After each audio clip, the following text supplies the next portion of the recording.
Good morning and welcome to In Focus. I am Bart Matthews, and we have a couple of guests in with us today. From Mormon Helping Hands, the Lansing Michigan Stake of the Church of Jesus Christ of Latter-day Saints, we have got the stake president, John Coakley, with us. Good morning, John. Good morning. It's good to be here. Thank you for having us here today. Also, Lisa Pilon. She is the Assistant Director of Public Affairs for the stake. Good morning, Lisa. Good morning, Bart. It's great to be here. Well, I want to thank both of you for coming in, and we've got this big Lansing Day of Service, this Helping Hands Day of Service, and it's an awesome event. We want to get not only some people involved in this, but maybe some organizations involved in this as well, so we're going to talk about that. But before we do, let's kind of get a little bit of background information on both of you and tell us a little bit about yourself, where you come from, and what led you to this organization. My wife and I were the parents of 4 sons, and we live in Hillsdale. Actually born and raised in Lansing, I call home, and I am a school teacher. I actually teach 8th grade middle school English.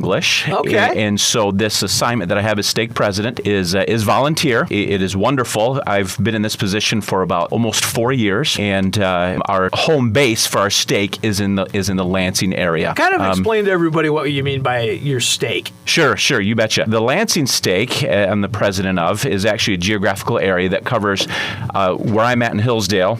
It goes all the way up to St. John's. Far east is Owasso. West is Portland. We have 11 congregations in that stake. Those congregations are either a ward, which is a larger congregation, or a branch, which is a smaller congregation. So it's kind of like a district or like a diocese, so to speak. And Lisa, tell us a little bit about yourself. Not a native of Michigan. I'm actually a transplant from California, from Orange County, and we've lived in Owasso for about 7+ years. And I work at Owasso High School, and I've been married for 29 awesome years to my husband, Gus Pilon, who's now the bishop of the Owasso ward as of December. I work at the high school and in the counseling office, and love working with kids, and I work in the community as well as a volunteer. Now, Lisa, 7 years in Michigan. Have you gotten used to winter yet? I have. I love 4 seasons. It's a whole new novel concept. You love all 4? I love all 4. Most of us only love 3 of them. Well, there's 4. There's 4 in California. It's just one of them's fire, and the other one is earthquake season. Yeah, we have 3 kids. I have a daughter, Jessica, who is in California and works for Disneyland as a culinary chef, and my boys, Chris and Nick, are 21 and they're graduates of Owasso High School. Well, let's talk a little bit about the Helping Hands Day of Service, because I know that there's been similar projects that the stake has kind of done in the Lansing area, but this has become really big. This is the second annual Lansing Michigan Day of Service. It's not just the Lansing stake of your church. There's a ton of different organizations that are getting involved in this, right? Mm-hmm. There is, yeah. And one of the things, last year, we have a history of this, correct. Last year, we began a partnership with the city of Lansing, and it really began with Bishop David Maxwell. He works with the mayor of Lansing, and he is over faith-based initiatives. Mm-hmm. And so we were able to communicate with him. Cody Shoemaker, who's the event planner of this, we were able to make some inroads with the city of Lansing, and it's branched from there. We have doing a project for East Lansing. We're working with the Red Cross, the several shelters in the Lansing area, so it is just exponentially growing. And it's getting bigger every year. It is. And we're excited about that. And not only bigger, and also within the year, with this day, we're increasing projects as needs and that type of thing are coming around. So. And I know that you're always looking for more organizations to partner up with. If somebody's interested in getting involved, whether that's a person that's just going to kind of help out and volunteer at one of the sites that you guys are going to be working with the next Saturday, or whether it's an organization that wants to partner with you, what's the best way to contact you guys? The best way to contact us is to go on site on the website and go to www.lansingmichiganmormons.weebly.com, and Weebly is Weebly. Weebly. Mm-hmm. So it's lansingmichiganmormons.weebly.com. lansingmichiganmormons.weebly.com. And spell Weebly one more time for us. Weebly. You might be able to just Google Mormon Helping Hands as well, Lansing Mormon Helping Hands. Let's talk about Mormon Helping Hands, because this is a kind of a project that's worldwide, right? It is. Mormon Helping Hands is a long history in our church. It is a worldwide, as I had said. One of the most defining features of those in the Mormon Helping Hands is we have these yellow T-shirts. Okay. And so look for the yellow shirts. We've had Mormon Helping Hands help in disaster relief throughout the world, not just in the U.S., but throughout the world where our church is found. This is kind of our chapter, if you will, through the Lansing Stake. It's Mormon Helping Hands is found with, as I said, in disaster relief or prevention or just going out and serving and blessing the lives of people. We feel that our role here is to really bring all these organizations together to say, hey, we're all in this together, folks. Right. City, Red Cross, and people understand that. We're grateful for that. We're grateful for the warm reception we've felt from these organizations. Yeah, when we look at some of the people that you're partnering with, it's a combination of some government organizations, some faith-based organizations, and some charitable organizations that may or may not be faith-based. So there's a lot of different people kind of coming together on this. Mormon Helping Hands, I know you guys do stuff throughout the year, but next Saturday is going to be huge. Next Saturday is going to be a real big event, and we're looking for a lot of people from throughout the capital city area getting involved in this, aren't we? That is correct. That day, when we meet that Saturday morning, June 27th, we are looking at close to probably 850 individuals, volunteers who are going to be involved in this. So we're opening our entire building. We're going to start with a service. This is what we're going to do. We're going to have representatives from the city of Lansing there, the St. Paul's Episcopal Church, for a short message. And individuals are going to be broken up into their project teams, and out they go. And we'll be meeting at the end for a picnic. So we're looking forward to that. So. And this all happens next Saturday. That's June 27th, starting at what, right around 9 o'clock. 9 o'clock. Yeah, 9 o'clock. We'll be meeting. The event ends about 3:15. So we hope. Sometimes it may go a little bit longer, may go a little bit shorter, but there's a lot of work to be done that day. So we're grateful. Now, if somebody's listening to this and they want to get involved on a volunteer basis, and maybe they want to take the kids, and we're starting to see that a lot. We're starting to see a lot of people getting their families involved, and on a Saturday, taking the kids and getting them involved in public service. And what a great way to do it, right? Sure. Should they just show up at the church at 9 o'clock on Saturday morning and get an assignment and figure out where they want to go? How does that work? That would be a way that we could do that. Okay. Yep, certainly. And one of the main things that we're looking for, if people want to come, they would certainly be put to work. And so we're looking for that. We do. What's interesting is we have so many projects with 800. Our building will be at capacity, which is exciting. Right. We'll put chairs in the hallway if we have to for the first service. But with that, and we're really looking forward to partnering with other organizations and bringing in, because there's so much need out there. One of the things that we have found is as people have contacted us, just good people who aren't making any money what they're doing. They're just wanting to do it to bless people's lives, and whether it be for poverty, we're going to be doing some work through some shelters, families or individuals who have found themselves on hard times.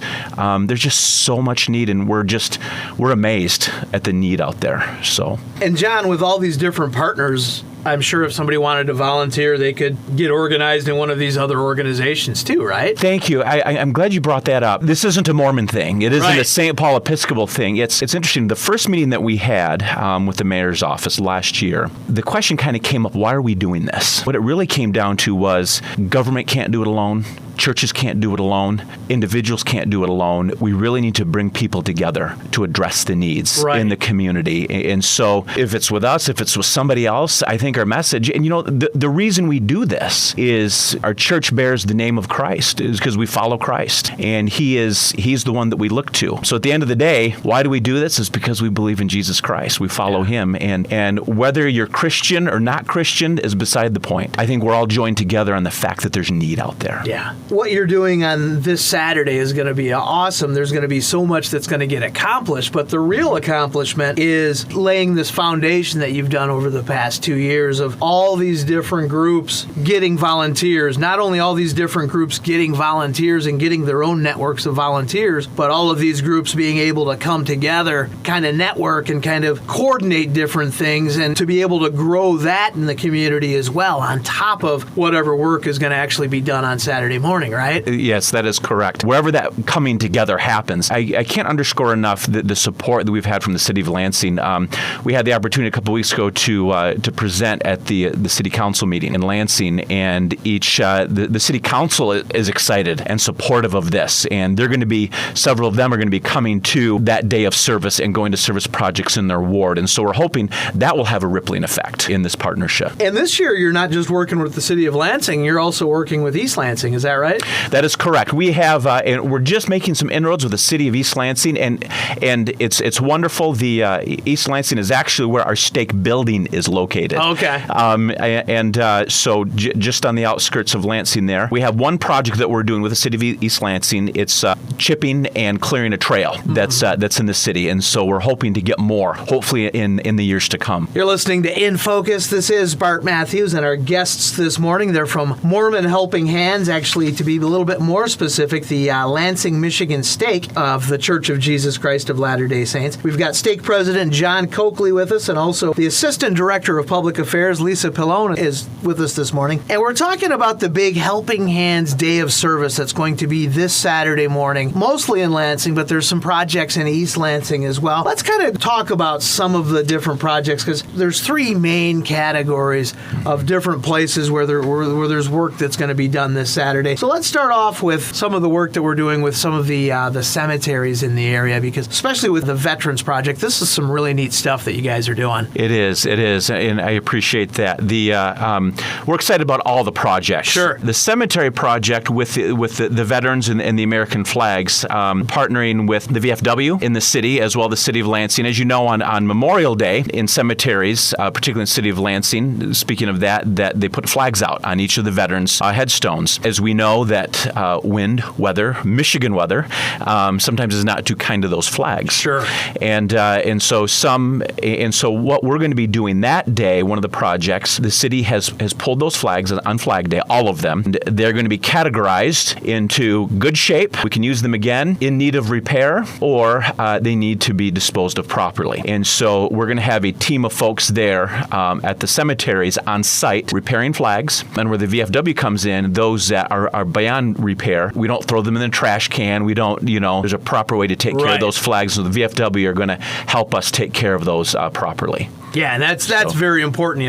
That's kind of one of those things you learn back in Boy Scouts is the proper way to dispose of the flag, because I don't think a lot of people really understand that. But just this part of your project alone, there's how many different cemeteries you're going to have folks out at? Well, right now it looks like two main ones, Evergreen and Mount Hope in Lansing. What we're really going to be doing, the projects there, we're going to be beautifying the cemeteries. I know in Hillsdale, deer are a problem, and I'm understanding they're a problem right smack in the middle of the city of Lansing. Yeah. And so deer have been eating things, destroying some parts of the grounds, the cemetery. We're going to be working on taking out plants that are attracting deer, cleaning up the cemetery, and hopefully, I don't know if we'll ever make it deer-proof, but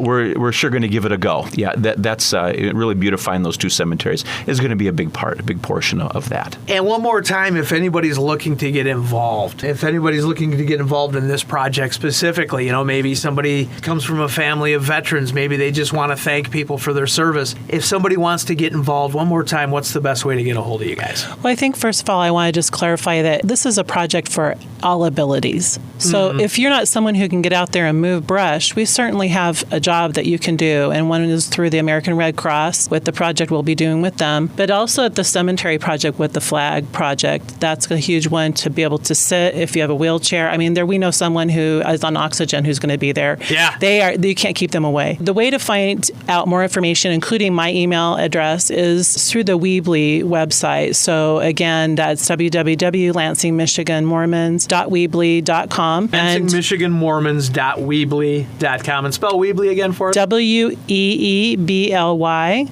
Now, a lot of people probably aren't familiar with the whole Weebly. Weebly is like a free web page company that allows you to have space on the web limited, and you can actually buy your own .org or .com, but right now we do not want to use our funds for that. Right now our funds are going for the project. And there's been a lot of organizations, a lot of nonprofits that are really turning to this Weebly because it's a great way to get their presence out there. It is, and it's very user-friendly. It's awesome. It's what I use to actually run the high school WASO Student Services site, new Welcome Home Veterans USA site for Kim Bowen. That's used for that, and it's user-friendly for them to learn how to use on their own. And one more time, the website? www.lansingmichiganmormons.weebly.com. LansingMichiganMormons.weebly.com. Really just doing a great job of turning this around and making it look a little bit better. And this is the kind of project that you can really bring the family out and start to teach kids about service in more ways than one when they're out at a place like this, right? I mean, you want to talk about getting young people started early when it comes to service. You're showing them two different sides of that when you get out there. Yeah, we really are. And, it's, I'll be bringing my kids. They'll be coming along. And when we were there last year, we had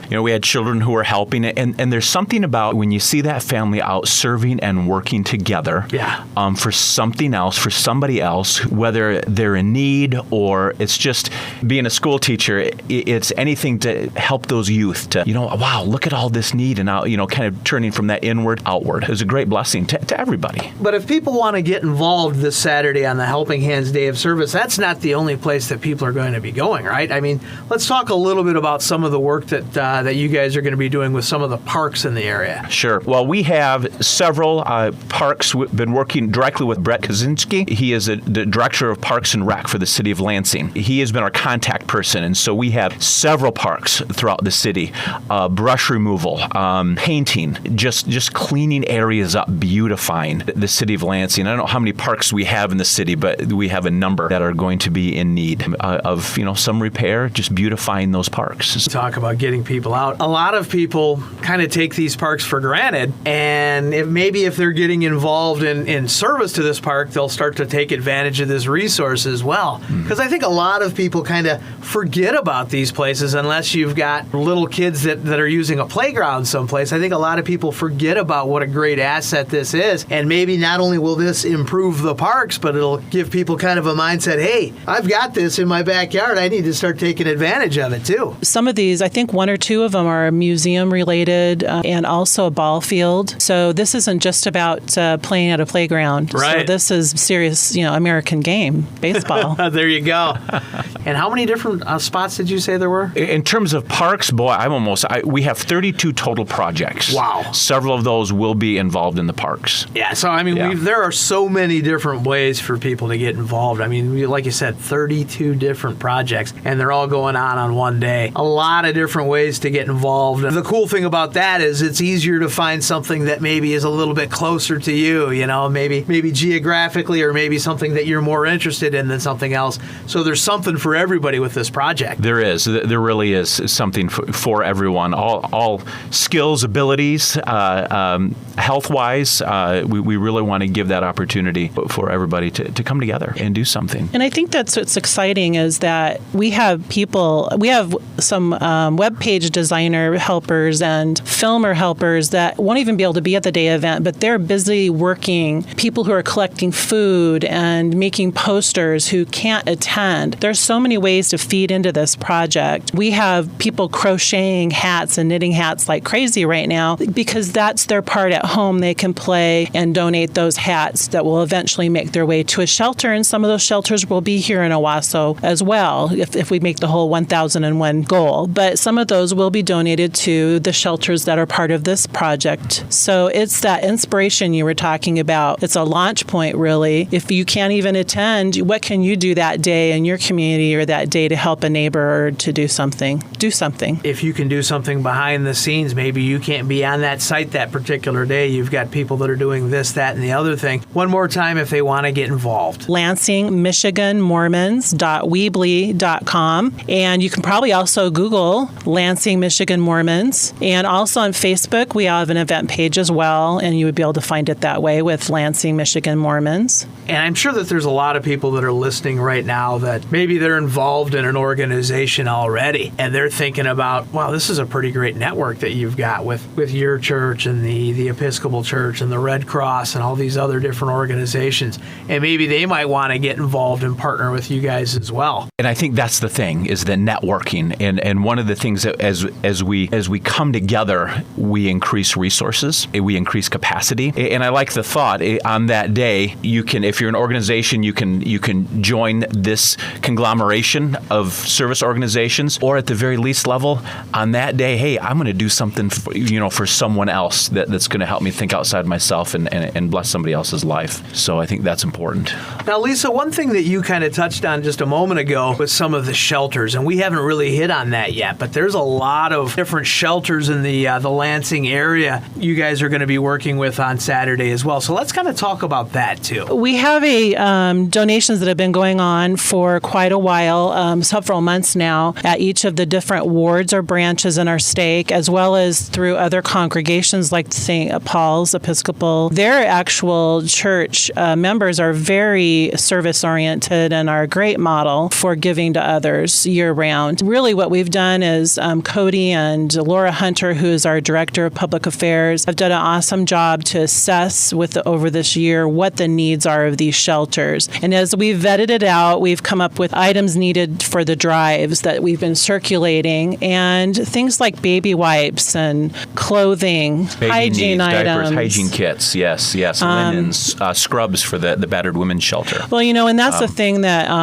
Laura Hunter has a great passion about, our Director of Public Affairs, was the women's shelter and the fact of something I never knew about. One of the number one items that a woman wants when she comes to that shelter is to change her clothing and to be in something fresh and new. Yeah. And so one of the things that's a huge benefit are scrubs. They're kind of all sizes. And so that's something that's kind of hard to come by just at your local thrift store, something to go find. And so we look for things like that, items to make the hygiene kit. So if someone wants to donate, certainly they can go to the website and click on my email address, the little email box there, and they'll be able to send me a request for more information on how to get involved, to maybe donate water, or if you want to, maybe you have a bunch of baby wipes that you want to donate. Whatever the case is, or if you would like a list so you could help us fill the needs, let me know. I know gift cards are huge because the purchasing power of the way these organizations work is they can buy so much more for $1 than we normally could, because they're able to purchase through warehouses and things like that. So these gift cards help a lot too, I know. Yeah, and that could be a very good thing as well. And, well, let's talk about the three shelters that are going to kind of benefit from this day of service. We're talking about Eve's House, which is a battered women's crisis shelter. Eve's House is, like you said, it's a battered women's crisis shelter. Over the past several months, we have been doing these drives, collecting scrubs, collecting these things, hygiene kits that the women need in these shelters. I know Laura Hunter she's been kind of overseeing that. My office, where we keep a lot of these donated items, is in my office at the Stake Center. Yeah, I don't have an office anymore, so let me just put it that way. It's awesome. I'll pull a chair into another room. So, and we also have Advent House, which is a food pantry. Is that right? Yes, it is. The Advent House is a food pantry and food kitchen and shelter. And the other shelter is Loaves and Fishes. And that is that emergency short-term housing. Again, donations and the drives for the needs when folks come in, don't have a place to stay. We can help with that. So it's great that we're not only doing these actual physical projects throughout the city to make Lansing a better place, make East Lansing a little better place, but we're also helping out these three organizations, these three shelters in the capital area as well. I keep hitting it up. I'm going to do it one more time. Let's tell people how they can get a hold of you if they want to get involved with this. To learn more and to email and contact me, Lisa Pilon, please go to www.lansingmichiganmormons.weebly.com, and that's WEEBLY.com. Helping Hands Day of Service is going to be this Saturday, and it all starts right around 9 o'clock at the church. It does. We look forward to meeting with folks, further partnering with organizations,